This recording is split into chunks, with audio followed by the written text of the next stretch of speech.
এখন কিনা ও বাড়িতে গিয়ে ঘুমাচ্ছে, এখন কিনা তুমি এসে বলছো, এখন কিনা ওরা মাঠে গিয়ে ফুটবল খেলছে, এখন কিনা তুমি বসে টিভি দেখছো।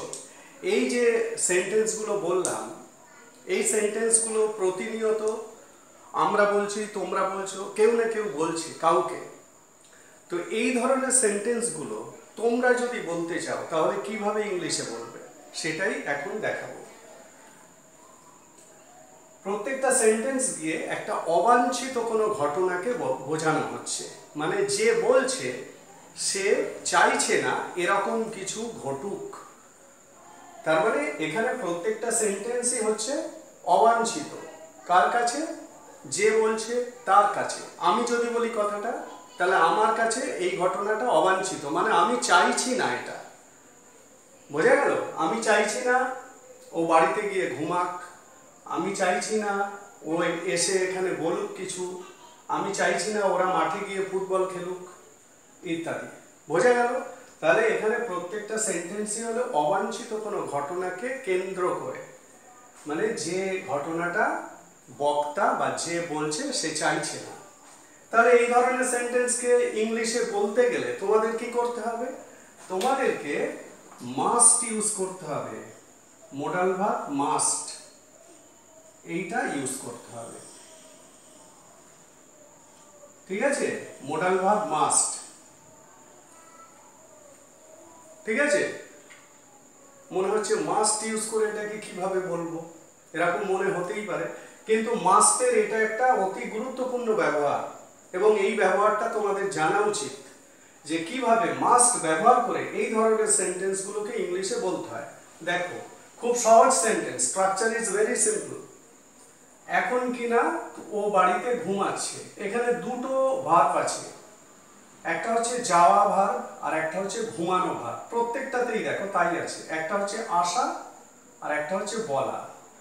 এখানেও তাই, যাওয়া, খেলা, এখানে বসা আর এখানে দেখা।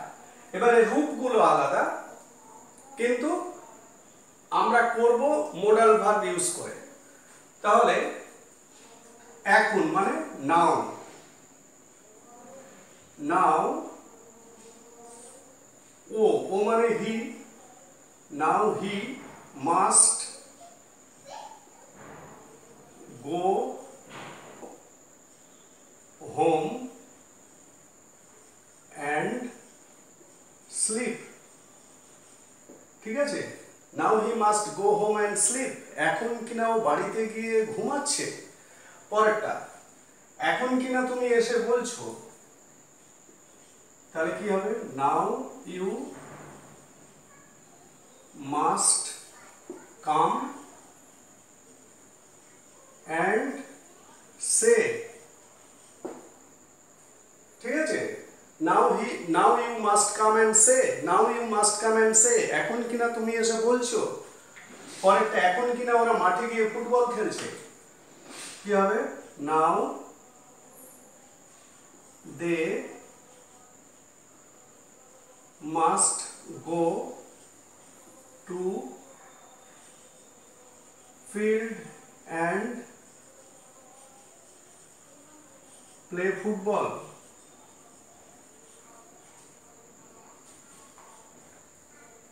কি বললাম? Now they must go to field and play football, এখন কিনা ওরা মাঠে গিয়ে ফুটবল খেলছে।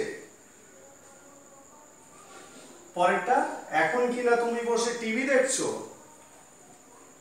নাও you must sit and watch TV. বোঝা গেল? তাহলে বুঝতে পারলে এই ধরনের সেন্টেন্সগুলোকে কিভাবে তৈরি করা হলো? বুঝতে পারলে কিভাবে এই ধরনের সেন্টেন্সগুলোকে ইংলিশে তৈরি করা হলো? এক্ষেত্রে মাস্ট ইউজ করা হলো। মাস্ট ইউজ করা হলো কেন?